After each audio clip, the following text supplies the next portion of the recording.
Olá,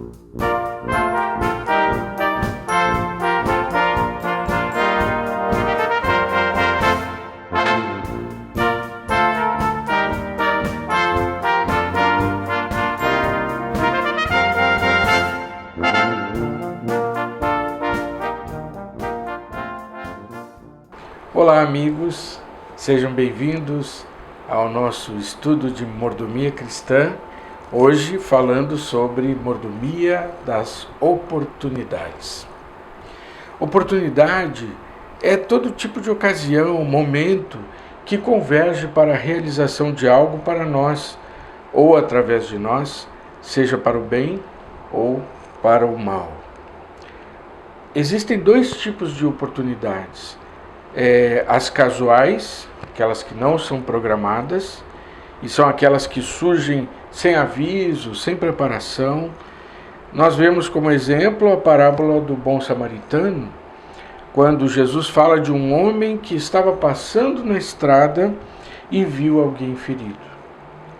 Este homem cuidou dos ferimentos do outro viajante, levou-o a uma estalagem e pagou pelos cuidados que aquele viajante iria receber. Não houve preparação ou aviso anterior. Foi um gesto de bondade totalmente espontâneo. Aquele homem aproveitou a oportunidade que surgiu diante dele para fazer o bem. Esse é um dos tipos de oportunidades. A outra é a intencional. São aquelas oportunidades que surgem como efeito de uma ação intencional. A pessoa cria uma oportunidade através de uma preparação prévia. Por exemplo, nós lemos lá em Marcos capítulo 2, versículo 4, aquele momento, aquela cena então em que os 4 amigos do paralítico levaram aquele homem para cima do telhado e desceram-no pelo telhado, porque eles não conseguiam entrar, de tanta gente que havia na casa, eles não conseguiram entrar, então eles desceram pelo telhado, né? Eles tinham a certeza de que o esforço que eles estavam fazendo valeria a pena, e não desperdiçaram a oportunidade de ver Jesus fazendo um milagre, e o milagre para um amigo deles. Então, essa foi uma oportunidade intencional. Eles intencionalmente trabalharam para que aquele momento com Jesus acontecesse. As oportunidades, elas podem ser fruto da fé ou da tentação. Peraí, Major, como assim? Para nós cristãos, as oportunidades podem até parecer obra do acaso, mas Deus nunca trabalha com acaso. Ele sabe exatamente o que Ele deseja fazer e do jeito, a maneira como Ele deseja fazer, certo? Na história que nós vimos aqui de Marcos capítulo 2, os 4 amigos do paralítico, eles na oportunidade que eles criaram ao subir no telhado e baixar a maca no meio da sala, a fé que eles tinham na realização daquele milagre os motivou a superar os obstáculos. E eles então provaram isso. Lá em Marcos 2, 5, diz que Jesus viu a fé daqueles homens. Ele viu a fé, estava evidente para Jesus. Então, para nós cristãos, as oportunidades, elas devem ser atos de fé. Acreditar no que é invisível, como o escritor de Hebreus declara. Ora, a fé é a certeza daquilo que esperamos e a prova das coisas que não vemos.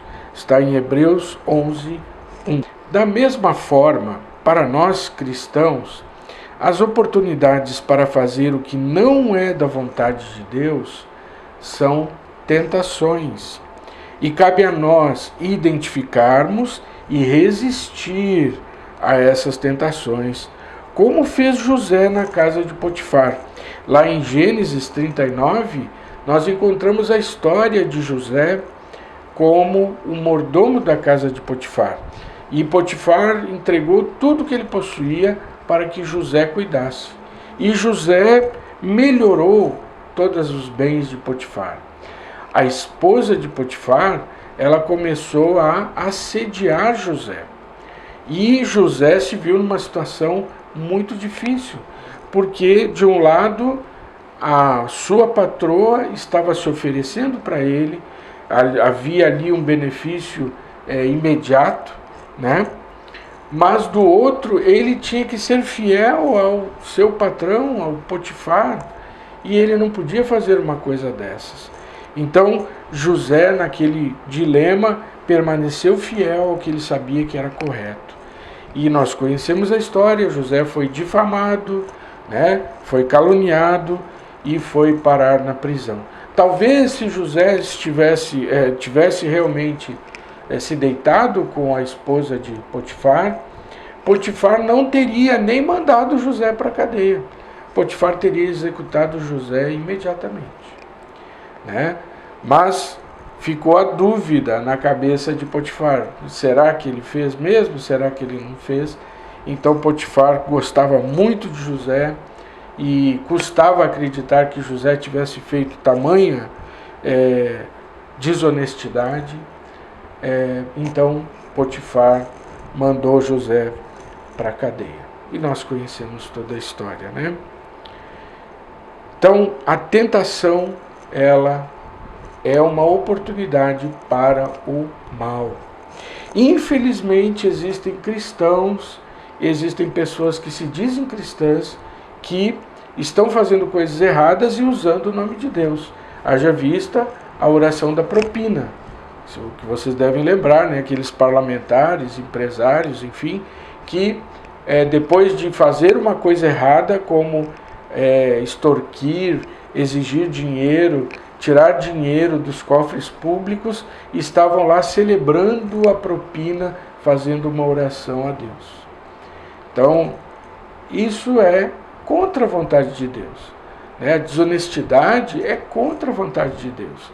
A gente não precisa ser teólogo para explicar que isso não é o que Deus deseja.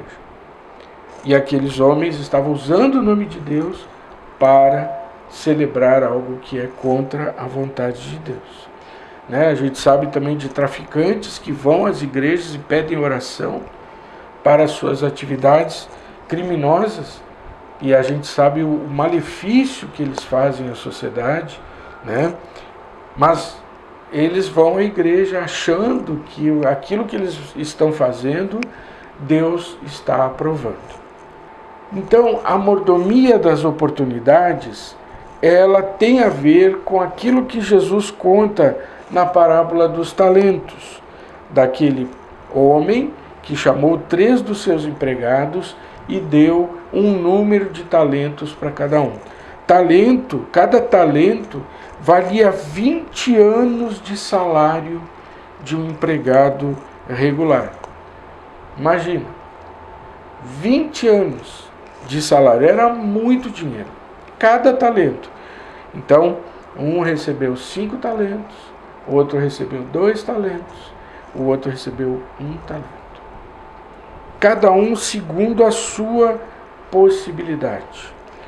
E ele, depois de um tempo, retornou e aí pediu contas aos seus empregados. E os empregados vieram cada um por sua vez e mostraram o fruto do seu talento. Aquele que recebeu 1 talento, no entanto, guardou aquele talento, não quis negociar, não quis multiplicar, e ele foi punido. Fica claro que Deus espera de nós que nós façamos algo com aquilo que Ele nos deu, com os dons, os talentos que Ele nos deu. Você pode dizer, mas Major, eu não tenho talento nenhum, eu não tenho dom nenhum.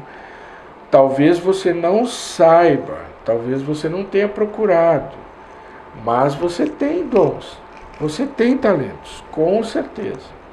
Tá? Deus deu talentos para todo mundo. e Ele espera que cada um de nós multiplique os talentos que Ele nos deu. O apóstolo Paulo afirma: fiz-me de tudo para com todos, com a finalidade de conseguir de qualquer maneira possível salvar alguns. O apóstolo Paulo fala então da nossa missão. Qual é a nossa missão de vida?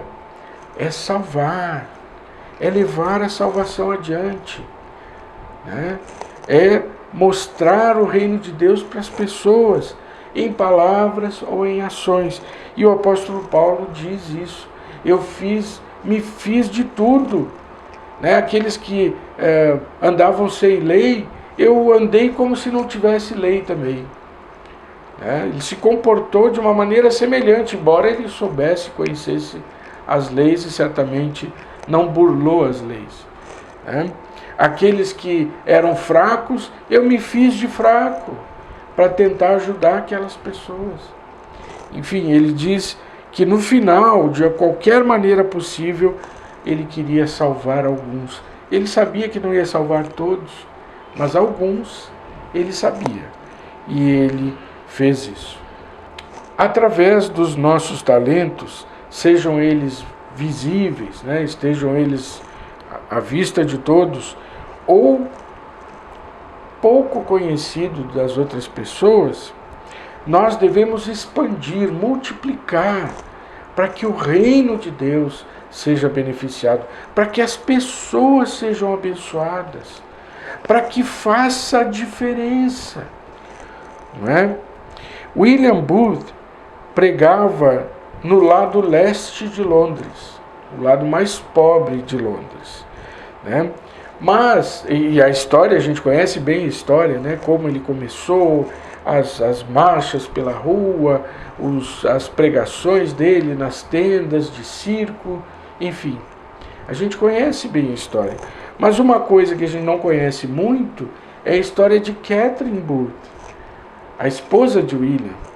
Ela se tornou uma pregadora, uma oradora formidável.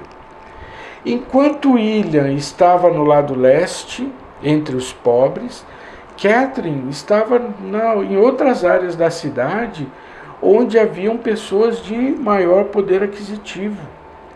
E à medida que Catherine pregava, né, ela também era uma pregadora, vamos dizer assim, formidável, mas ela falava para pessoas de um nível cultural melhor, de um nível financeiro, social melhor. E ela sabia as palavras que ela tinha que falar com aquelas pessoas. Essa história é menos conhecida. Enquanto ela pregava nessa região e com as ofertas recebidas, ela estava ajudando o esposo que estava na zona pobre, onde ele pregava o Evangelho e onde o exército de salvação efetivamente nasceu, né? Então, a união desses dois talentos, o talento de ser um pregador para as grandes multidões como William, e o talento de pregar para um seleto grupo de pessoas abastadas, socialmente bem, vamos dizer assim, de vida, né, lá em Londres, tornou o exército de salvação possível de vir a existir, né? Porque se a gente for ver na história, William e Catherine eram pregadores itinerantes, eles não tinham uma organização religiosa, né? Não eram filiados a uma organização religiosa, e por isso eles dependiam de tudo aquilo que eles podiam receber para continuar nessa missão. Então, a oportunidade, um pregava para os pobres, o outro para os ricos, e os dois estavam construindo o reino de Deus. Por tudo isso, gente, é importante que nós lembremos que Deus espera que nós usemos os nossos talentos. Esses talentos não são nossos, nós ganhamos, nós fomos presenteados por Deus. E Deus então espera que nós multipliquemos para que outras pessoas sejam influenciadas lá na nossa rua, no nosso bairro, na nossa cidade. Que nós então sejamos a influência para o bem. Quais oportunidades temos usado para abençoar as pessoas ao nosso redor?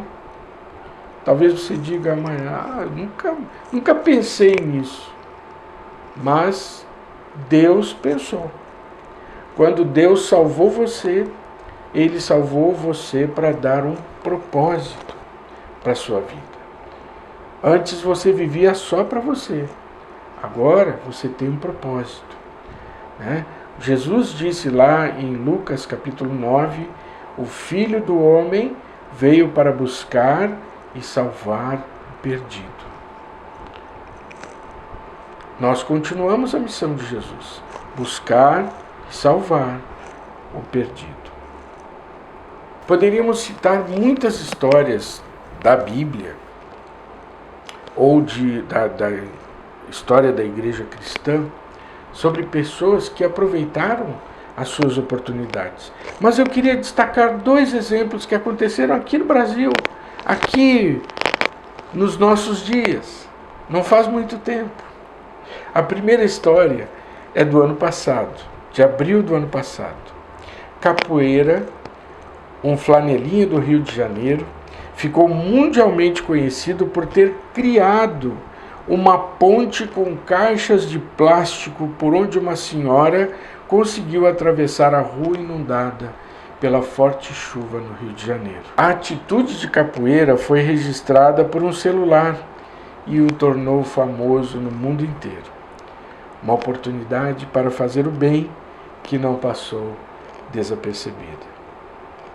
Outra história vem lá do Rio Grande do Sul, da cidade de Pelotas, onde uma jovem de 14 anos, de nome Andressa, deu um depoimento incrível de como usava seu tempo para criar oportunidades de evangelizar, de ajudar outras pessoas e fazer tantas coisas para influenciar para o bem.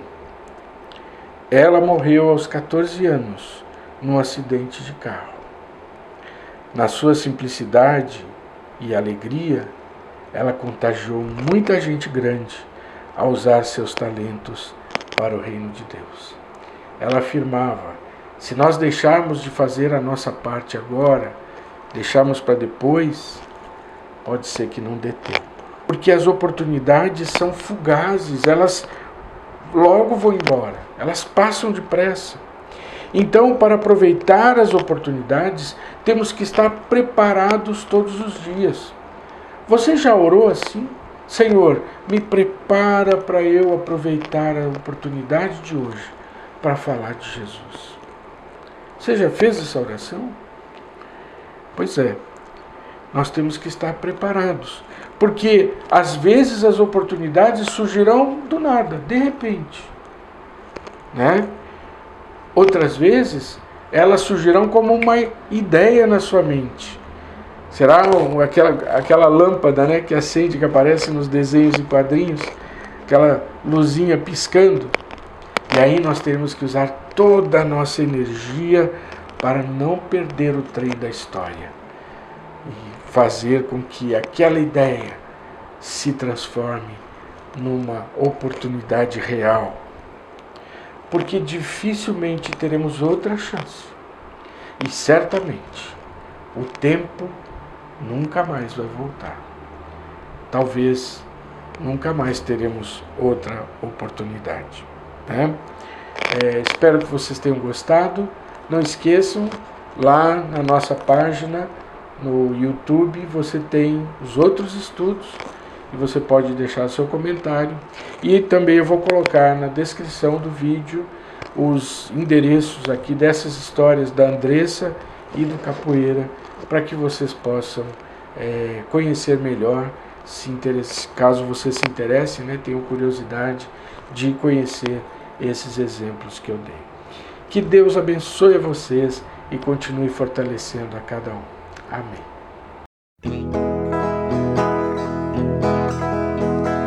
Nosso Evangelho é vivo e atual. Nele encontramos a vida ideal. Triste, sozinho, cansado de pecar, o homem no bem não consegue andar. Não há na vida razão ou prazer, se nosso alvo é outro e não Deus. Nesse evangelho apela o coração, ele é vida, é poder, é ação. Nosso evangelho é vivo e atual. Nele encontramos a vida ideal. Triste, sozinho, cansado de pecar,